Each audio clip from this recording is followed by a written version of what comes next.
My husband pressured me into an unforgettable encounter with two black men, a true tale of betrayal. Hi, my name is Rachel, and I have a secret that has festered within me for far too long, a truth that yearns to break free from the shadows.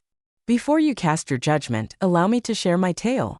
Never in my wildest dreams did I imagine I would end up here, grappling with the chaos that unfolded so rapidly.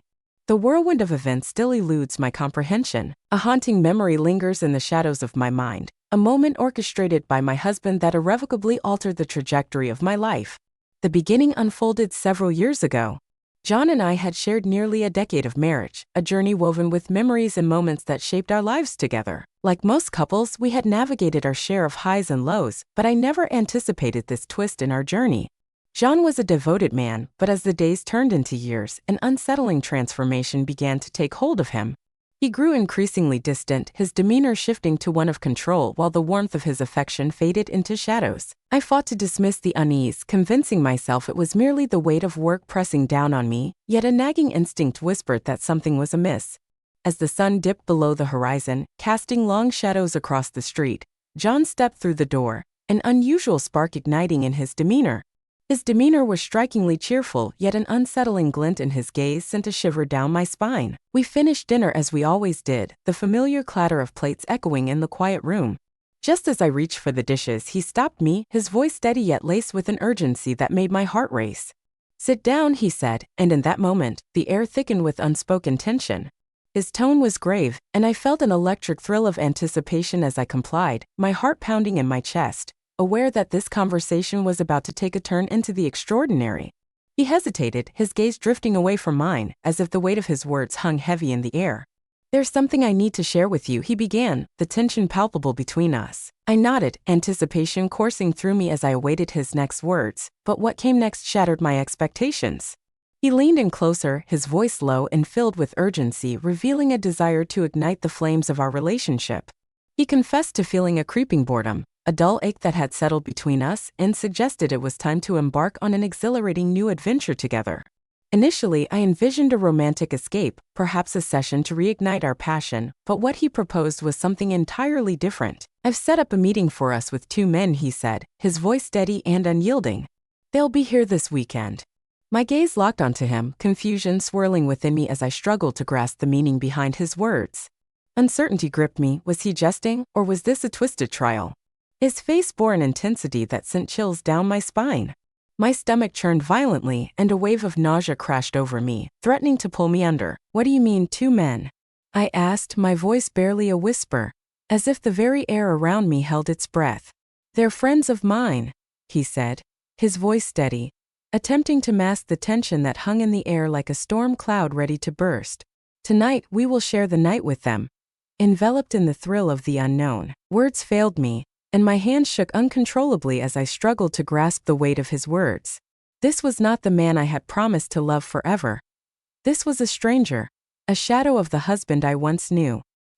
He spoke of inviting two strangers into our sanctuary, into the very heart of our marriage, as if it were the most casual of decisions. The mere thought twisted my stomach into knots, but deeper still was the sting of betrayal that cut through me like a knife. How could he dare to propose such a thing? "John, have you lost your senses?" At last, the words escaped my lips, trembling with a potent blend of disbelief and fury. "This is not who we are. What could possibly drive you to do that?" But just as I was about to reach the climax of my thought, he interrupted me, slicing through my words like a knife. "Rachel, this is happening," he declared, his voice cutting through the air like a knife. "It is crucial for you to grasp this. A desire stirs within me, a necessity we crave." My mind raced as disbelief washed over me, the words echoing in my ears like a haunting melody. My heart ached for John, yet I found myself lost in confusion as he urged me toward a path that felt so utterly demeaning. It was a force that threatened to dismantle the very foundation of what we had forged together. I firmly told him no, that I would not go through with it. I believed that would mark the conclusion of it all, that he would finally see reason and abandon the notion. Yet I had been mistaken. In the days that followed, John began to retreat further into himself, his presence becoming a shadow of what it once was. He barely uttered a word to me, except when it came to discussing the plan. He began to arrive home in the shadows of the night, and when I pressed him for the truth of his whereabouts, his responses danced around the question, shrouded in ambiguity. The air grew thick with unspoken words, and the warmth that once enveloped our home faded into a stifling quiet, leaving only the weight of unresolved tension between us. A sense of entrapment enveloped me, leaving me feeling utterly isolated and engulfed in confusion. How had our marriage spiraled into this abyss?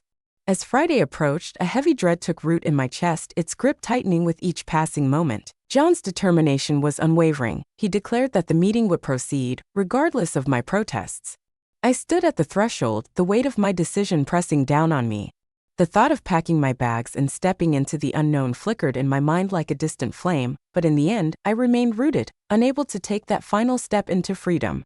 Despite the turmoil within me, a flicker of hope clung to the remnants of the man I once believed I knew, yearning for this to be merely a fleeting phase, a challenge we could conquer together. I couldn't bear the thought of discarding the life we had built together. Yet, the very idea of following through with his plan sent a chill down my spine. Saturday evening descended upon them with an unexpected swiftness. The men whom John dared to call friends arrived right on the dot at 8 p.m. I sank into the couch, my hands tightly gripping my lap, battling the surge of tears threatening to spill over. I had no idea who they were. Yet here they were lounging in my living room, chatting with my husband as if they were lifelong friends. The atmosphere crackled with an electric tension, and I sensed their piercing gazes locked onto me. Eyes fixed, breath held. The urge to vanish consumed me, a desperate need to flee the confines of the house and leave everything behind, never to glance back again. But then John leaned in closer, his hand gently resting on my knee, sending a shiver of anticipation through me. "Rachel, the moment has arrived." He leaned in close and whispered, his voice barely breaking the silence. I stood paralyzed, an internal tempest urging me to flee, yet my body remained stubbornly anchored in place. John's hand pressed down on my knee, a heavy anchor that held me firmly in place. Avoiding his gaze was instinctual, and the sight of the two men across from me felt like a weight pressing down, making it impossible to meet their eyes. My heart raced wildly, each beat echoing in the suffocating silence as the walls of the room seemed to constrict, trapping me in a tightening grip. "Rachel, I beg you." John's voice dropped once more, a hint of desperation creeping in as he pleaded. His tone held a weight that compelled me to stop and listen. It was more than mere insistence. Desperation hung in the air, thick and suffocating. After days of watching him mask his emotions, I finally caught a glimpse of vulnerability flickering in his eyes. This was more than merely fulfilling a dark desire for him. It was a struggle for control, a dance of power, and an elusive force that tugged at the edges of my understanding. Yet that didn't justify it. A sense of unease hung in the air, a whisper of something amiss that gnawed at the edges of reality. "I can't go on like this, John," I finally whispered, my voice trembling with emotion. "This is not the essence of our being." With a deep, weary sigh, he sank into the chair, his fingers pressing against his temples as frustration washed over him like a dark tide. "Do you really believe I desire this?" He muttered under his breath, words barely escaping his lips, as if the shadows around us were the only ones meant to hear. "I'm doing this for us, Rachel. Do you not understand that?" "Absolutely not," I fired back, discovering a flicker of resilience within me. "This journey is yours alone. You've transformed, John. This has transcended our connection. It's a battle for dominance." For a fleeting instant, I believed I caught a glimpse of guilt flicker across his face, but just as swiftly, it vanished into the shadows. Instead, he gritted his teeth and rose to his feet, pacing the room like a wanderer trapped in a labyrinth of despair. I yearned to reach out to him, to draw him back to the man I once cherished. Yet, I found myself lost, uncertain of the path ahead. We had ventured so far from our starting point, and uncertainty gnawed at me. Would we ever be able to retrace our steps? As the silence loomed heavy in the air, one of the men, whom we shall refer to as Marcus, broke the stillness with a deliberate clearing of his throat. He appeared to feel the weight of the tension, yet an unmistakable impatience lingered in the air around him. "Listen," he said, his voice steady yet resolute. "If this isn't unfolding as we hoped, it might be time to make our exit." I lifted my gaze to meet his, and in that moment I truly saw him for the first time. He defied all my expectations. He exuded a calmness that was almost disarming, his respectful nature wrapping around me like a warm blanket. There was a depth to his demeanor, a sympathetic quality that surpassed my expectations and drew me in closer. I had constructed a vivid image in my mind, one where these men loomed as predators, but the reality was far different. They were merely ordinary souls.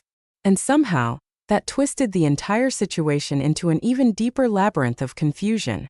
Staying was the last thing I desired. I felt an overwhelming urge to distance myself from the dark path this was taking. Yet, the burden of it all, the years spent with John, the love that had once ignited our souls, the flickering hope that perhaps, just perhaps, we could return to the way things were, held me captive in that moment. Uncertainty gripped me, leaving me paralyzed in the moment. As I stood there, a heavy weight pressed down on me, each moment stretching into an eternity, ensnared by the relentless grip of my own uncertainty. Then John spoke, his voice low yet unwavering. "Rachel, if you walk out that door, it's over for us." The words struck me with the force of a gut-wrenching blow. My gaze locked onto him, a whirlwind of disbelief swirling within me as I struggled to grasp the weight of his words. He had etched a line in the sand, and now I faced the daunting choice of which side to claim as my own. Tears threatened to spill from my eyes, but I fought them back, determined to keep my composure and not let him witness my unraveling. "I've given you everything," he continued, his voice unwavering yet chilling. "I have given you everything, my care, my devotion. And now this single request is all I seek in return." I rose to my feet, my legs trembling yet fueled by an unwavering resolve. "This isn't love, John," I murmured, my voice trembling like a fragile leaf in the wind. "This is a web of deceit." His eyes blazed with fury, yet I felt an unsettling calm wash over me. Felt impossible. I could never bring myself to do this. I pivoted toward the door, bracing myself for the inevitable shout, the forceful grip, the desperate attempt to hold me back. Yet he chose not to. Instead, I caught the low murmur of his voice, a chilling promise that lingered in the air. "You'll regret this." Perhaps I just might. Perhaps departing was a grave error, yet in that fleeting instant, I felt an undeniable urge to turn my back and step into the unknown. I refused to let John, or anyone else for that matter, push me into a situation that made my skin crawl. Stepping outside, the cool evening air brushed against my face, igniting a tumultuous blend of relief and heartbreak within me.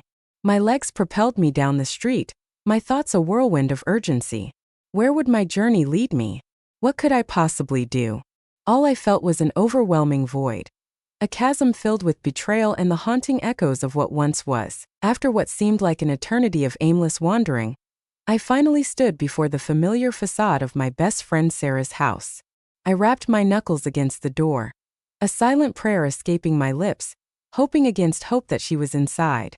As she swung the door wide, her gaze fell upon my tear-streaked face, and without uttering a single word, she understood the weight of the moment. With a sudden rush, she enveloped me in a tight embrace, guiding me through the doorway into the unknown.